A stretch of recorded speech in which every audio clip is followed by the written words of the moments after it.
I've been traveling all over China, but why is making friends so difficult? Sorry. Did you know that in China, they rarely say I love you to their children? If you've been watching videos from this platform for a while now, you'd realize that there has been nothing but positivity from Americans concerning the people of China. And hearing this can sound controversial, but listen first. This is what you've been hearing more often. Chinese people are some of the kindest I have ever met in the world. You guys, you are just, I don't know, you're so different than like the rest of the world. I feel like you are more like, I feel like you're so kind. You're good people in your heart, and I don't know, there's just so much love from me to you, because you guys are giving so much love away, so, and I really appreciate it. Like, the Chinese people are way nicer. But here's why. It's important that you know why. So a lot of the citizens in China, they are subscribing to Confucianism, which says that love is not something that you speak, it's something that you do. And so in order to show love, they are constantly engaged in acts of love in order to show that they do to their children. And so often it'll come in forms of like giving money, or it'll be an act of service. So in the United States, I feel like we know a lot about love languages, and some of them are words of affirmation, like I love you, saying it out loud. They are more acts of service. And it made me think, is saying that you love someone empty if you don't have an action to accompany that, which demonstrates what your love truly means? So in China, I feel like it really is interpreted more as like, what are the sacrifices that you are making, or the actions that you're participating in order to demonstrate the amount of love that you have for the person that you would say it.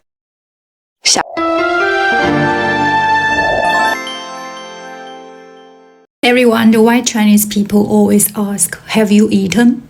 When they greet you, well, it's just a way of saying hi. But for an American, here, have you eaten might feel like a surprise invitation to lunch. One American exchange student even thought people were asking because they thought he was poor and couldn't afford food. In the US, you would never ask, where are you going? Or how old are you? That's a privacy violation. But in China, it's totally normal to ask. It's just small talk, not prying into your personal life. And here is another funny one. In China, when someone says, no need to thank me, they actually mean, it's polite, no worries. In the US, you would hear a thank you after almost every small favor. Cultural differences can be so funny, but they also help us understand each other better. So have you ever experienced any fun cultural differences? Let's talk in a... Hey guys, do you know how to say I love you in Chinese? 我爱你. But actually, I rarely hear people say this in daily life. We Chinese people seldom use such words to express love. Our love language is always food and money. For example, I've never heard my parents say I love you to me in my life, and I've never said it to them either. But every time before I come home from my work in another place, they'll ask me early, what do you want to eat when you get back?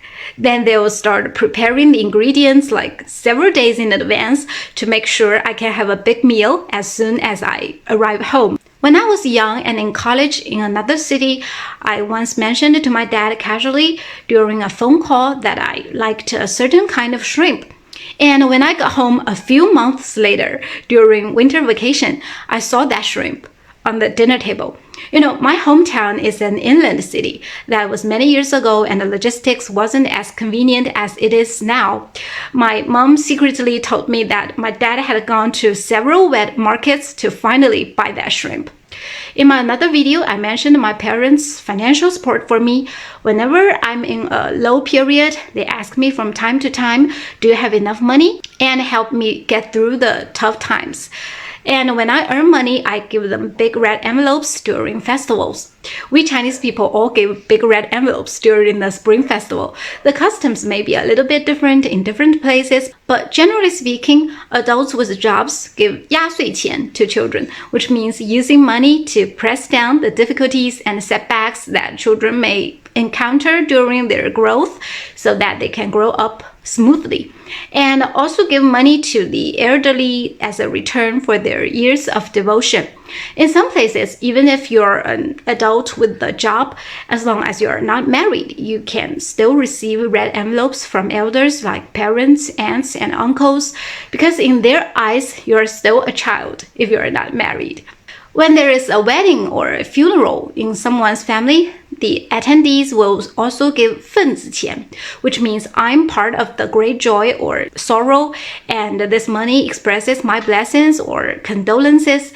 And the family with the wedding or funeral will attach great importance to the banquets arranged for the guests and carefully prepare food to reciprocate the blessings or condolences.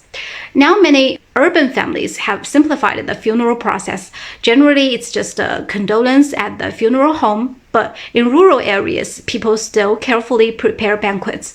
When someone buys a new house and moves in, they will prepare meals in the new house to entertain guests. Family members and friends who come will also give red envelopes to celebrate the housewarming. Chinese people think this money can warm up the house, improve the feng shui of the new house, and represents better financial fortune after moving in.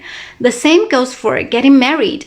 Although it depends on different families, 彩礼 and 嫁妆 are still common. It means that because women are relatively disadvantaged in marriage, when the two families discuss the wedding, the groom's family will give a certain amount of money to the bride's family as a guarantee for the woman's life after marriage. This is called 彩礼. Similarly, the bride's family will also prepare a sum of money, usually given to the bride along with the 彩礼 for her, to manage as the startup capital of the new family. The specific amount is negotiated by both sides. Some families don't have this at all, depending on the specific situation. After Chinese people get married, usually one of the husband and wife manages the family finances. For example, my parents, I've never heard them say I love you to each other, but every penny my father has earned in his life has been given to my mother without reservation. My mother is responsible for the family finances, doing well in savings and investment to ensure the good operation of the family's financial situation. This is the case in most Chinese families. So, food and money are our languages of love. However, there is a special case. For example, when expressing love for content creators, the language of love is to leave a comment like, "You're so pretty, that was helpful." So, what about in your place? Besides I love you, what are the languages of love? Good day, my Chinese friends. I live in a city that is full of Chinese students. They come here to learn English. Now, my advice to you students, so anyone coming to the UK to study English, is please look up, look around you, look at your surroundings. Don't just talk to your Chinese friends. Try and make eye contact with non-Chinese. Try and make eye contact with the people you are walking past. Try and let them say hello to you, because you can't say hello to Chinese people. They only look at each other. They only spend time with each other. They are the most insular group of students. I've met Spanish, Greek students from all around the world. There's no group of students that are more insular than the Chinese. Please, people want to be your friends. We want to talk to you. But you don't give us the chance, please. That's a bit of advice. Thank you very much. I've been traveling all over China, but why is making friends so difficult? I've traveled to Shanghai, Hangzhou, Suzhou, Nanjing, and more and more and more. And I speak some Chinese. I think my Chinese isn't like the worst, but it's not the best, of course. I've tried so many times to actually speak with the natives, but for some reason they just get shy or just disappear. Then I realized, of course, small talk doesn't work here. I need to actually be involved with their lives. So what I did was I actually tried to go out with my Chinese friends to a hot pot place, maybe go to a KTV, easy. So help me, as a foreigner, what are the best tips you would give me improve my chances of making real friends here in China? Drop them down below and see you in the next one. Day 2 in China, let's go. Dim sum with a view. One for yourself and one to get the food. Come on, son. Do you mind? Oh, it's like a sandwich. Oh, good. I like it.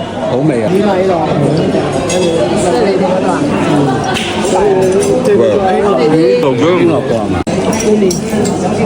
Oh, yeah. I already know what that is. Oh, yeah. This is what Mr. Potato had turned into. It looked like a pear, but it's not.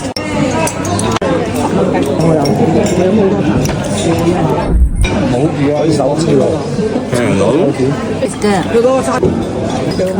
Right. It's like coconut. Cool. Right. Done. Some big ass feet. There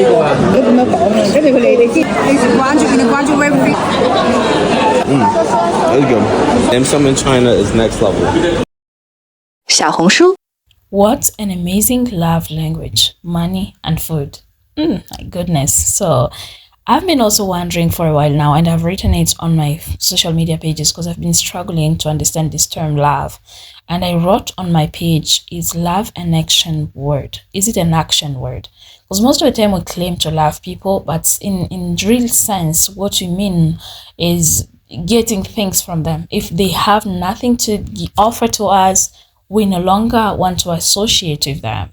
And it's a struggle. Yeah, we've shifted this love into something that isn't supposed to be. So when I saw this video, I realized that yeah, it's important that we know this. We know that it's important to see that there are people who are doing this love thing differently, and what can we learn from them, and what also effort they need to make so that they give us space to enter into their rooms. I don't mean that it's only Chinese who express love this way.